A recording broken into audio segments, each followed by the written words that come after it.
Hello guys! Hello Gemini! Welcome dito sa aking channel, Kapalaran 888 Gemini. Alamin natin kung anong messages, vibration, gabay, energy para sa lahat. The new moon in Pisces para sa lahat ng Gemini. First card mo is transformation. Wow! So Gemini, purification. Gemini, sinasabi sa'yo dito ng barahan na yung new moon in Pisces, ang ino-offer sa'yo or yung magsisimula sa buhay mo is transformation, alchemy, change. Okay? Manifestation, abundance, success, completion. Magbabago, magta-transform yung buhay mo. So, bago mag-transform yung buhay mo, bago siya magsimula sa pagbabago, kailangan mo muna ng purification. Okay, Gemini, purification, it is time for a cleansing, detoxification of your body, mind, and spirit. Okay, so simulan natin, Gemini, yung paglilinis. Marami ka bang grudges, resentments, marami kang galit, hinanakit sa puso mo, let go. Marami kang kaaway, let go. Maraming kinaiinisan, let go. Maraming sagabal sa mga gusto mong sabihin, hindi ka makapagsalita.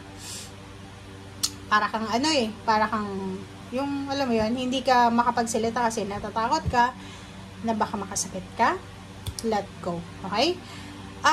Kaibigan, kamag-anak, na alam mong toxic, let go. Kailangan nating linis. Maglinis tayo ng bahay, Gemini, maglinis tayo ng kwarto, maglinis tayo ng lahat ng parte, kasulok-sulukan ng ating bahay. Okay? Spiritual, baka wala ka ng oras sa Panginoon. Sa body naman, physical, masyado ka na bang kumakain ng mga unhealthy? May bisyo ka ba? Sobrang pagod, sobrang puyat, mga bisyo parang ganun. So, kailangan mong alisin muna yon para di ka sa transformation. Okay? Shed. Diba? Shed. Let go. Make room for greatness. Parang ganun lang yon. So, yung dalawa mo dito is resonated siya sa bawat isa. Ibig sabihin yan, para makapagsimula ka ng pagbabago sa buhay mo, make sure na malinis. Malinis ang loob, ang puso, ang utak, ang isip, ang katawan, physical, sa labas. And bigyan natin ng pagkakataon ng pwesto yung papasok na transformation sa buhay natin. Kasi minsan, marami na tayong bagahe sa puso natin, sa buhay natin, sa katawan natin, na wala ng oras para sa pagbabago. Okay? So, yun. Gemini.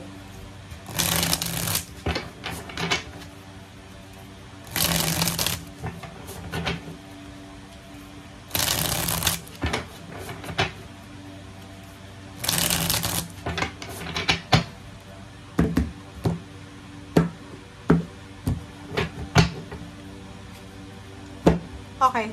First card natin is Two of Swords. Next is the Tower. Nako, Gemini, bakit ganun?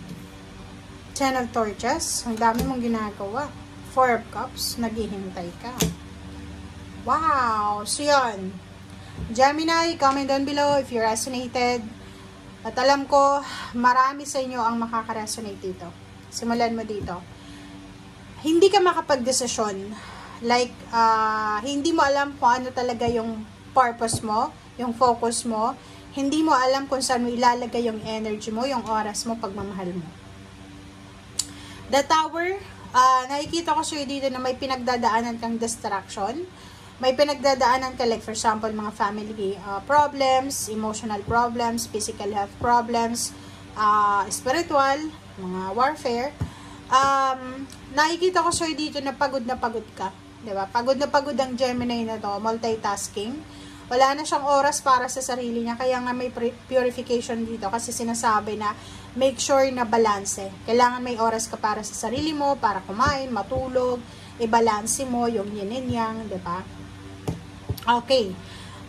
Iwasan mo yung sobrang pag-multitask. Okay? Tapusin mo muna yung isang trabaho bago ka tumalon sa bago. Four of Cups, nakikita ko may hinihintay ka. So either naghihintay ka ng tawag from your loved ones, from your relationship, or kung sino man.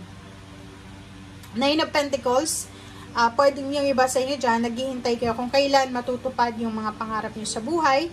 Yung iba naghihintay kung kailan ba matatapos yung pagsubok na to. Parang bagot na bagot ka na, inis ka na kasi feeling mo wala nang nangyayari eh. Parang like, especially pag may mga nangyayaring reunion, iniisip mo na pag-iwanan ka na ng mga batchmate mo, which is, hindi mo dapat maramdaman yan eh.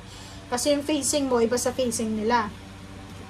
Yung swerte mo, iba sa swerte nila. Tsaka, isipin mo na napakalawak ng abundance and prosperity ng langit. So, lahat tayo mabibigyan, lahat tayo nabibigyan. So, ano lang, nasa tamang timing lang yan, tamang direksyon. Hindi pwedeng sabay-sabay. Okay? May mga nauna, may nahuli. Pero, parating pa rin tayo doon. Makakaraos din tayo. Okay? Okay. Gemini. Nakikita ko talaga dito may Gemini na medyo nag-aalala ka sa usaping pera. Financially, masyado kang nag-worry. Hindi ka makatulog sa gabi or medyo malungkot ka kasi marami kang ini-expect. Pero, beyond, diba? Okay. Prince of Cups, Eight of Cups. So, nakikita ko na posibleng kung magta-travel ka or lilipat ka ng bahay, lilipat ka ng location, ng lugar, posibleng makatanggap ka dito ng love offer from water sign, Pisces, Scorpion, Cancer, for someone na interesado sa'yo. So, kaso lang, nakikita ko siya dito, may Gemini na hindi ka convinced kung etong ino-offer sa'yo, is ito ba to? Hindi ka convinced kung pagbibigyan mo ba siya, kasi nakafocus ka sa pera eh. Kung makikita mo dito sa Two of Pentacles, tsaka Queen of Cups, nakikita ko sir dito na mayroon kang mindset, Gemini, na napakatuso mo eh, wise ka sa usaping pera. Ang mindset mo sa ngayon is, hanggat wala kang malaking halagang pera sa bangko, hanggat hindi ka nakapagpatayo ng bahay, hanggat hindi naging how many digits yung sweldo mo, hindi ka mag-aasawa or hindi ka magkakaroon ng anak. Kasi nakikita ko sir dito, yung emotion mo, nakadepende sa pera or nakadepende sa success, which is tama naman, 'di ba? Kasi napaka-wise mo. But kung makikita mo dito, kailangan mo ng balance. Hindi naman lahat ng oras puro lang pera. Okay? May iba nga tumanda na, hindi nakapag-asawa dahil sa sobrang pagtatrabaho. So dito sinasabi sa iyo na kung ano man ito na gusto mong mangyari ngayon, na simulan mo, make sure lang na balance siya. Like, halimbawa, may pinaplano kang business. May business ka na, tapos mag-open ka ulit. Tanungin mo yung sarili mo, kaya mo pa ba yan na ayusin? Kaya mo pa ba yan na i-manage? Parang gano'n. Kasi, pag hindi mo kaya, wag muna. Okay? Wag magmamadali. Thank you guys for watching. Bye!